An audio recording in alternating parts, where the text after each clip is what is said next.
नमस्कार। आज हम बात कर रहे हैं रॉबर्ट कियोसाकी की बहुत ही मशहूर किताब रिच डैड पुअर डैड के बारे में।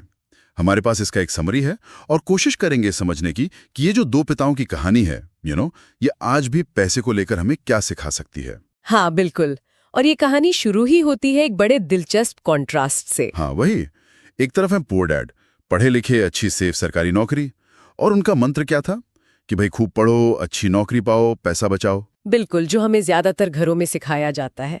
और दूसरी तरफ है रिच डैड। हाँ, जो कम पढ़े थे लेकिन एक सफल बिजनेसमैन थे। और वो सिखाते थे कि पैसे से अपने लिए काम कैसे करवाना है। ये जो फर्क है ना, यही पूरी किताब का बेस है। सही बात है। तो यहीं से पहली सीख निकलती है ना? बिल्कुल, पहली और शायद सबसे जरूरी बात, अमीर लोग सिर्फ पैसे कमाने के लिए मेहनत नहीं करते। मतलब वो ऐसा तरीका ढूंढते हैं जिससे पैसा उनके लिए काम करे। नौकरी से तो तनख्वाह मिलती है, एक फिक्स्ड इनकम। पर कियोसाकी के हिसाब से असली फाइनेंशियल फ्रीडम तब है जब आपके एसेट्स, आपकी संपत्ति आपके लिए पैसा बना रही हो, भले ही आप एक्टिवली काम ना भी कर रहे हो। अच्छा, मतलब सिर्फ अपनी मेहनत का पैसा नहीं, पैसे की मेहनत का पैसा। एग्जैक्टली। तो इसके लिए फिर दूसरी चीज जरूरी हो जाती है, फाइनेंशियल एजुकेशन, वित्तीय साक्षरता। और ये बात थोड़ी अजीब है कि स्कूल हमें हिस्ट्री, ज्योग्राफी सब सिखाते हैं, पर पैसा मैनेज करना नहीं। सही बात है। एसेट्स क्या हैं, लायबिलिटीज क्या हैं, कैश फ्लो कैसे काम करता है, टैक्स, निवेश वगैरह, ये सब हमें कहीं ना कहीं खुद ही सीखना पड़ता है। हाँ, और इसमें आपने जो कहा एसेट्स और लायबिलिटीज का फर्क, ये कितना जरूरी है। ये शायद सबसे बेसिक और सबसे पावरफुल सबक है इस किताब का। ये सिर्फ डेफिनेशन नहीं है, ये एक माइंडसेट है। एसेट वो चीज है जो आपकी जेब में पैसा डालती है। सोचिए, जैसे कोई प्रॉपर्टी जिससे किराया आ रहा है, या शेयर्स जिससे डिविडेंड मिल रहा है। और लायबिलिटी वो आपकी जेब से पैसा निकालती है, जैसे आपकी कार का लोन, क्रेडिट कार्ड का बिल। अच्छा। और दिलचस्प बात, कियोसाकी ये कहते हैं कि कई बार हम जिसे एसेट समझते हैं, जैसे अपना घर, हाँ, वो भी असल में एक लायबिलिटी हो सकता है। अगर वो आपकी जेब से लगातार पैसा निकाल रहा है, मेंटेनेंस, लोन वगैरह में, और कोई इनकम नहीं दे रहा। अरे ये घर वाली बात तो सोचने वाली है। अच्छा, एक और चीज जो अक्सर लोगों को रोकती है वो है पैसे खोने का डर, रिस्क लेने का डर। हाँ, और ये डर बहुत रियल है।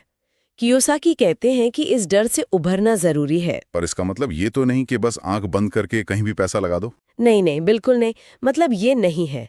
डर लगना स्वाभाविक है। पॉइंट ये है कि डर को अपने ऊपर हावी ना होने दें। यहाँ बात हो रही है कैलकुलेटेड रिस्क लेने की, सोच समझकर, जानकारी के साथ। ओके। गलतियां होंगी, बिल्कुल होंगी, पर वो सीखने का हिस्सा हैं। और सिर्फ नौकरी की सिक्योरिटी पर टिके रहने के बजाय धीरे धीरे अपनी एसेट्स बनाना या कोई छोटा बिजनेस शुरू करने का सोचना, जहां आपका कंट्रोल ज्यादा हो, शायद लॉन्ग टर्म में ज्यादा सिक्योर हो सकता है। यानी डर को मैनेज करना है, खत्म नहीं। और इसी से जुड़ी एक और बात है, टैक्स और कानून की समझ। ये क्यों जरूरी बताया गया है? क्योंकि देखिए, सिस्टम को समझना भी तो जरूरी है ना।